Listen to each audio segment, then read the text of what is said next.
hari ini kita akan mengawali pembelajaran ini dengan berdoa terlebih dahulu. Silakan Mas Revi untuk memimpin doa. Siap. Doa mulai. Selesai. Sudah ya. Sekarang kita absen dulu. Yang pertama, Mas Levi ada? Ada. Mas Giras ada? Ada. Mas Ian ada? Mas Yafi ada? Ada. Nah, baik. Semua ada ya, lengkap. Materi yang kita akan pelajari yaitu interaksi antara manusia dengan lingkungan dan pengaruhnya terhadap ekonomi masyarakat yang ada di Tulungagung. Sebelumnya Ibu akan bertanya, siapa yang di sini sudah tahu apa itu hubungan antara manusia dengan lingkungan? Ya, silakan Mas Giras. Proses saling mempengaruhi antara satu dan yang lain. Betul sekali Mas Giras. Jadi hubungan antara manusia dengan lingkungan itu yaitu suatu proses interaksi antara satu dengan lainnya. Bisa dipahami anak-anak? Baik, selanjutnya yaitu hari ini kita akan mempelajari yaitu bentuk interaksi manusia dengan lingkungan. Nah, interaksi di lingkungan ini terjadi antara komponen abiotik dan komponen biotik. Bu, apa itu komponen biotik dan komponen abiotik? Nah, komponen abiotik itu merupakan komponen yang ada pada lingkungan yang bukan termasuk makhluk hidup, sedangkan komponen biotik merupakan benda hidup yang ada pada lingkungan. Nah, bentuk interaksi antara manusia dengan lingkungan ini sangat berpengaruh sekali terhadap ekonomi masyarakat yang ada di Tulungagung. Nah, masyarakat yang tinggal di dataran tinggi itu biasanya berprofesi sebagai petani sayur atau buah dan bisa juga sebagai peternak sapi perah karena udaranya yang dingin. Di dataran rendah biasanya itu lebih banyak berprofesi sebagai petani, sebagai pedagang dan masih banyak lagi. Nah, sedangkan yang ada di daerah pantai itu kebanyakan berprofesi sebagai nelayan. Nah, nelayan sendiri kalau berlayar itu menunggu waktu yang tepat karena adanya perpindahan kalor secara konveksi, di mana mengakibatkan adanya angin darat dan angin laut.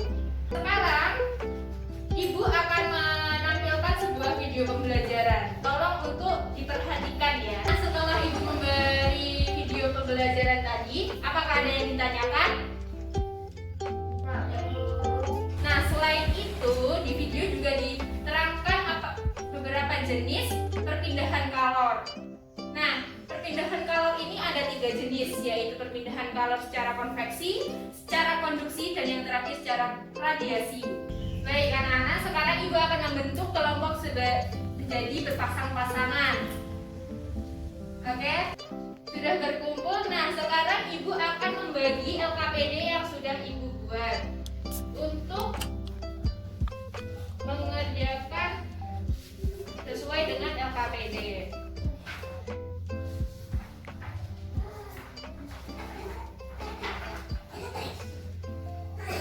Sekarang buka pada halaman pertama. Nah, di situ ada bacaan tentang interaksi manusia dengan lingkungan. Silahkan dibaca dulu selama 5 menit.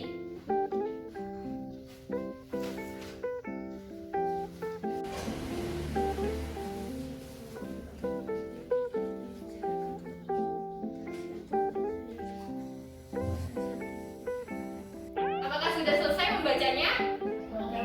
Nah, sekarang Ibu akan memanggil satu kelompok dulu ya untuk maju untuk wawancara. Silahkan kelompok Mas Giras untuk maju.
konveksi dan presentasinya semuanya bagus sekali hasilnya dan benar sekali. Dan benar apa yang dikatakan Mas Levi tadi, jika nelayan pergi ke laut itu menentukan dari waktunya untuk mendapatkan tangkapan ikan yang banyak karena adanya perpindahan kalor secara konveksi. Nah, untuk membuktikan perpindahan kalor secara konveksi, kita akan melakukan percobaan perpindahan kalor secara konveksi. Nah, lihat di LKPD halaman 4, silakan dibuka halaman 4. Nah, di situ ada percobaan. Percobaan menggunakan es batu. Nah, yang pertama yang disiapkan yaitu yang pertama yaitu es batu, yang kedua yaitu air panas. Nah, sekarang kita akan melakukan percobaan. Nah, sekarang setelah kita melakukan percobaan, silakan kalian menuliskan kesimpulan yang ada di belakang. Yang ada di akhir percobaan itu ada kolom untuk kesimpulan. Silakan untuk mengerjakan kesimpulannya. Apakah kalian sudah selesai untuk mengerjakan kesimpulannya? Sudah, Bu. Nah, jika sudah, silakan salah satu dari kalian untuk menampilkan di depan teman-teman kalian hasil kesimpulan dari percobaan yang telah kita lakukan. Silakan Mas Devi untuk membaca dari kesimpulannya.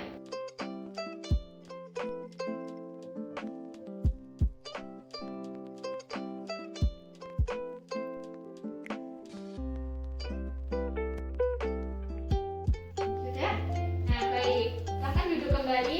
Nah, bagus sekali presentasi dari Mas Devi. Jadi, kesimpulannya, air es akan mencair jika terkena oleh air panas. Nah, itu disebabkan karena ada perpindahan kalor secara konveksi. Nah, setelah melakukan percobaan tadi dan mengerjakan LKPD, apakah ada yang ditanyakan?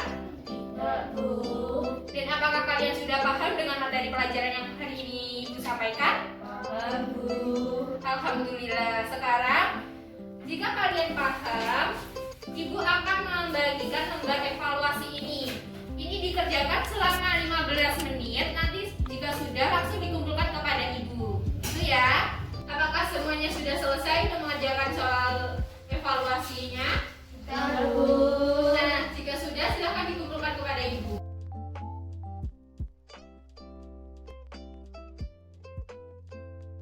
Nah, tidak terasa kegiatan belajar hari ini sudah pada akhir.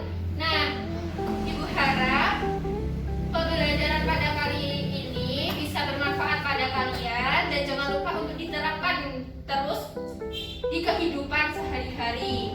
Nah, untuk mengakhiri pembelajaran pada pagi hari ini, silahkan Mas Levi untuk memimpin doa. Sudah siap.